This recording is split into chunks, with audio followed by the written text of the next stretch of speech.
The restaurant glittered with chandeliers, its tables set with crystal glasses and imported silverware. Waiters glided between the wealthy guests, serving dishes that looked more like art than food. In the middle of this display of extravagance, Clara stood quietly, wearing her plain maid's uniform, almost invisible against the marble walls.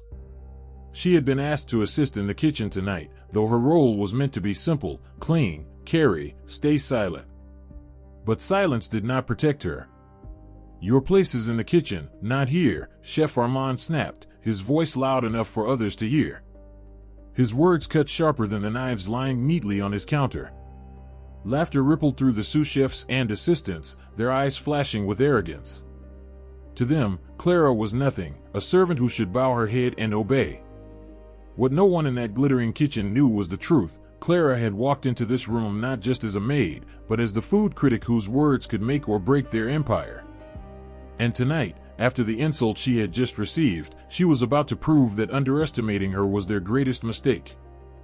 The night in the grand restaurant pressed on, with guests clinking glasses and praising Chef Armand's artistry as though they were in the presence of royalty.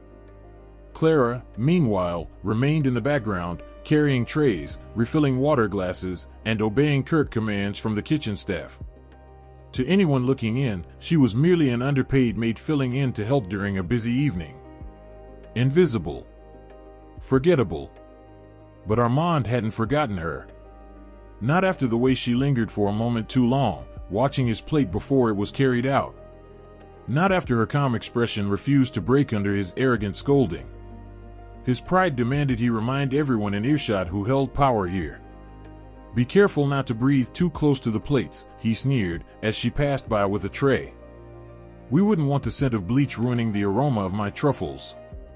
Laughter followed, bouncing against the steel counters. Clara kept her head down. It wasn't the first insult, and it wouldn't be the last.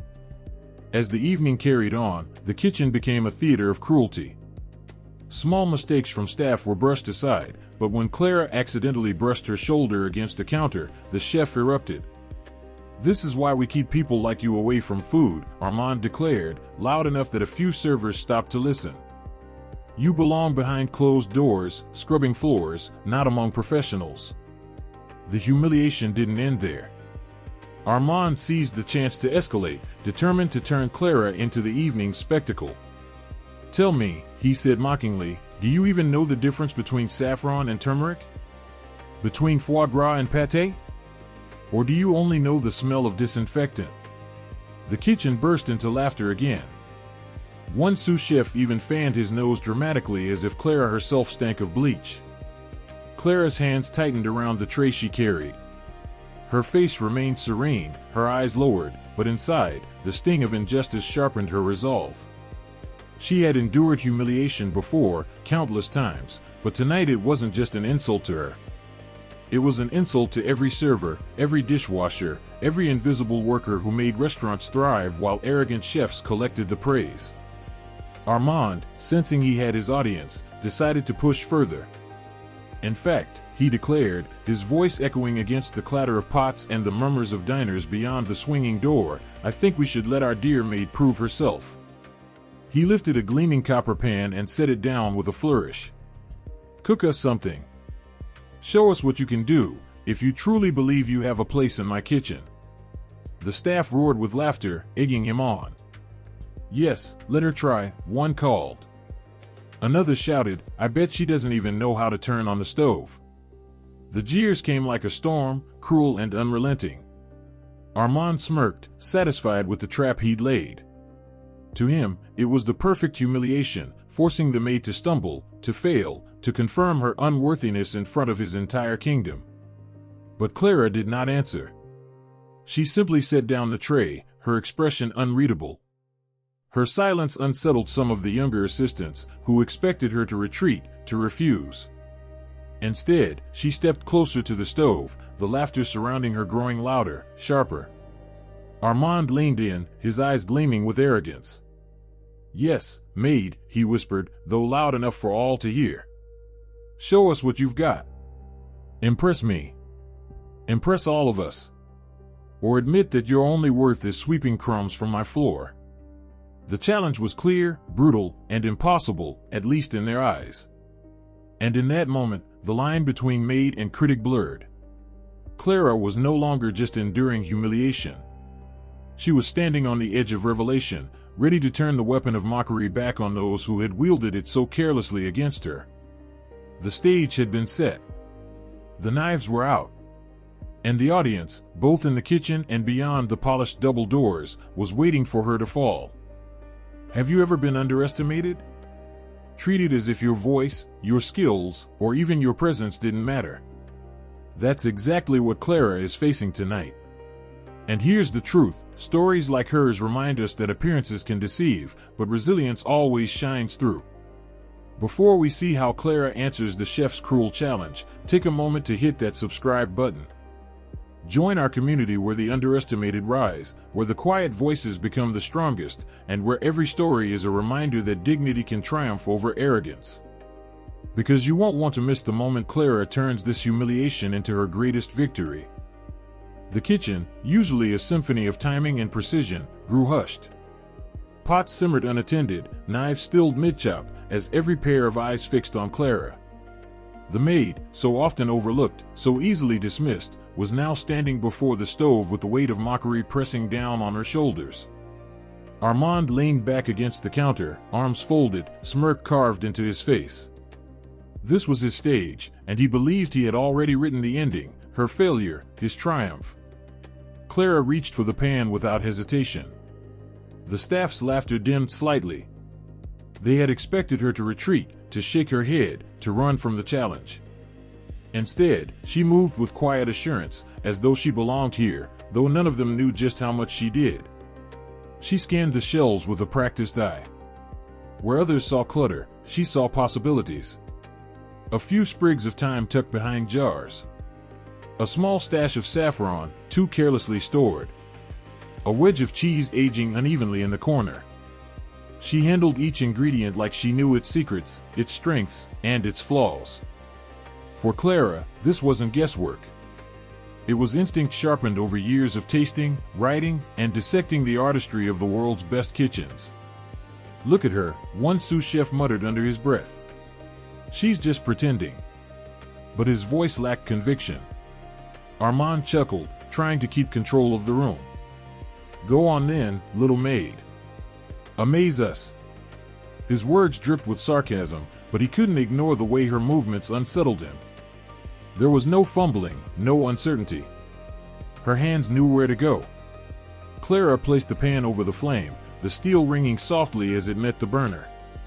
She added oil, tilting it with precision, waiting until the faint shimmer told her it was ready. Then came onions, diced with astonishing speed. The knife work drew a few startled looks.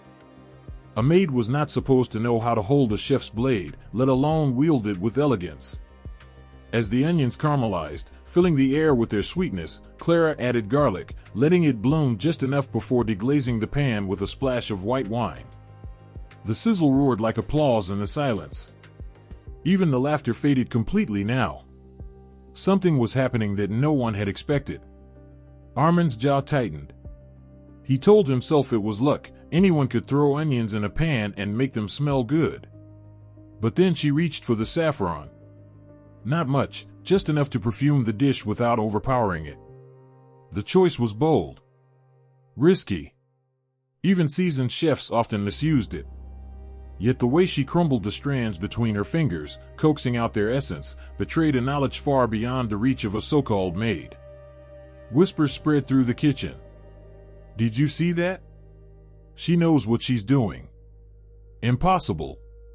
Clara worked steadily, unhurried, as if the jeers and stares no longer existed. Every move was deliberate. Every step built upon the last. She grated the wedge of cheese, folding it carefully into the sauce until it melted to silk. She seasoned, tasted, adjusted with the confidence of someone who had eaten at the world's finest tables and criticized them with an unflinching pen. The dish began to take form. Colorful, aromatic, balanced. It wasn't showy, but there was a quiet brilliance to it, the kind that demanded respect without screaming for attention. The kind of brilliance Armand hated because it threatened his carefully cultivated persona. Finally, Clara plated. No elaborate towers or needless garnishes, just clean, elegant presentation. She slid the plate forward, her eyes never lifting to Armand, never seeking his approval. The room seemed to hold its breath. One of the junior cooks stepped closer, drawn by the aroma, but hesitated under Armand's glare. "Well," the chef barked. "What are you waiting for? Taste it." The young cook obeyed, lifting a spoonful to his mouth. The moment it touched his tongue, his expression changed. Surprise. Then awe. It's incredible," he stammered. A ripple of disbelief passed through the kitchen. Another assistant tasted, then another. Each one fell silent, their mockery dissolved into astonishment. The whispers grew louder now, tinged with excitement instead of cruelty. Armand stepped forward at last, unable to resist the pull of his own curiosity. He took a bite. For a fleeting second, his facade cracked. The flavors danced with harmony and depth, subtle yet powerful. He recognized craftsmanship he hadn't expected, couldn't explain. But pride is a stubborn beast. He straightened, mask snapping back into place. "Beginner's luck," he scoffed, though his voice lacked its earlier conviction. Clara said nothing. She simply wiped her hands on her apron, calm and unshaken. The silence she left behind was louder than any boast. And though the evening was far from over, the tide had begun to turn. The kitchen buzzed with unease. Clara's dish lingered on the counter, its aroma pulling the attention of everyone in the room. No one dared mock her now, not openly. Even the sous chefs, once eager to laugh, exchanged wary glances. Something about the maid's calm defiance unsettled the hierarchy they had always taken for granted. Armand, refusing to concede, clapped his hands sharply. "Enough gawking. A single plate doesn't prove anything." She stumbled onto a lucky combination. "Let's see if she can do it twice." He gestured toward the pantry with a sweeping arm. "Make something else. Something worthy of this kitchen."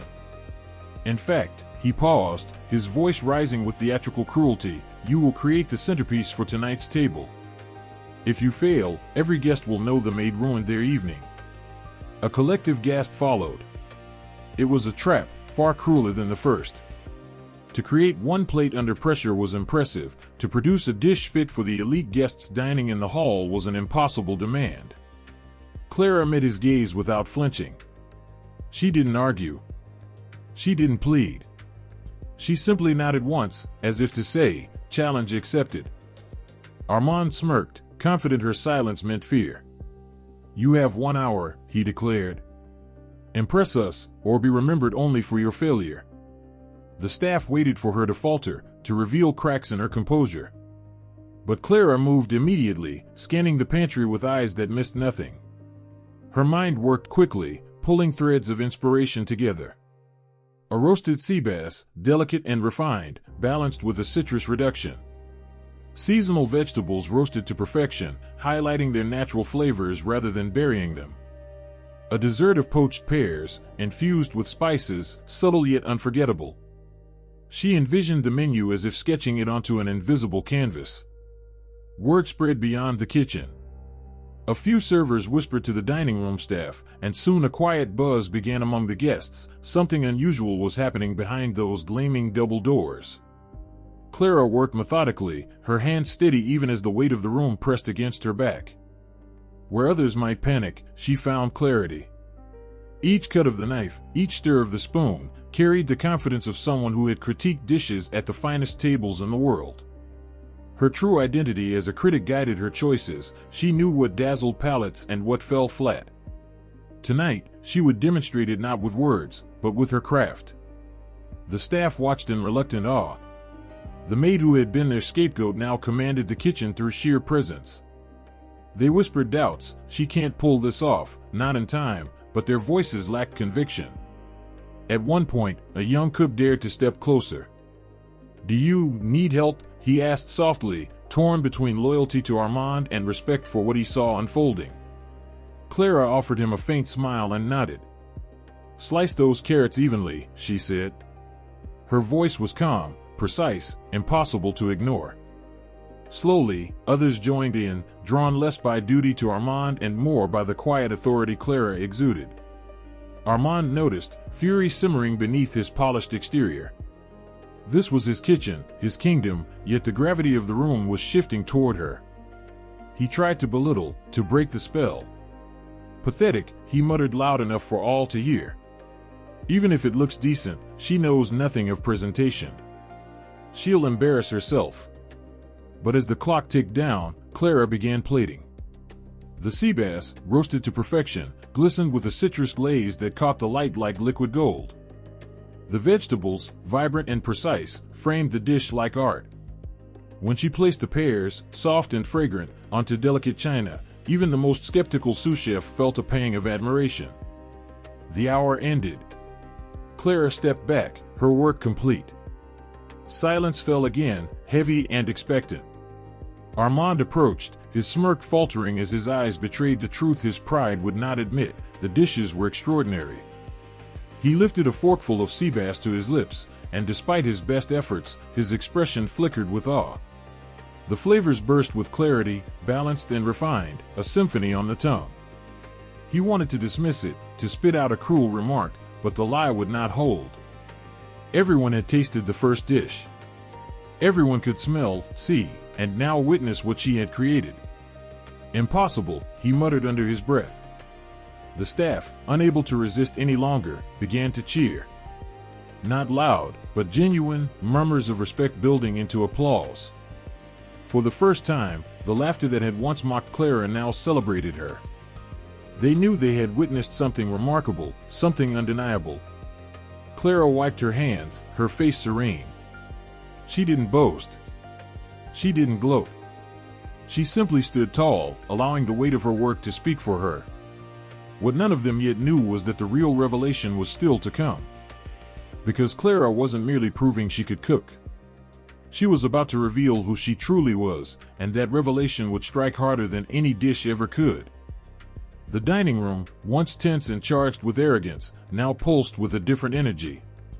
Patrons who had been whispering mockeries behind napkins now leaned forward, their eyes wide with admiration. Clara, the so-called maid, stood gracefully in the center, her quiet strength radiating in waves. She hadn't raised her voice, hadn't demanded respect, she had earned it through her undeniable mastery. The chef, crimson with humiliation, fumbled to recover his authority. But every word he sputtered rang hollow. He tried to laugh it off, to suggest this was all a staged performance, yet no one bought it. The guests weren't blind, they had tasted Clara's creations, witnessed her composure, and seen her unveil her true identity as the feared critic whose reviews could make or break a restaurant. Whispers of justice rippled through the crowd. The sous chefs and servers, once quick to follow the chef's lead in belittling her, now shifted uncomfortably. Their smirks were gone, replaced with guilt. The restaurant's owner, who had been watching from the back with folded arms, finally stepped forward. His gaze moved from Clara to the chef, his expression sharp as a blade. "You've embarrassed this establishment," the owner said flatly to the chef. "Not only by failing in your craft, but by failing in character. Effective immediately, you're dismissed." The word struck like a final blow. The chef, who had strutted about as king of his domain, now stood dethroned before his peers. Gasps filled the room, followed by murmurs of agreement. The staff exchanged glances, justice had been served. One by one, the antagonists faced their karmic reckoning.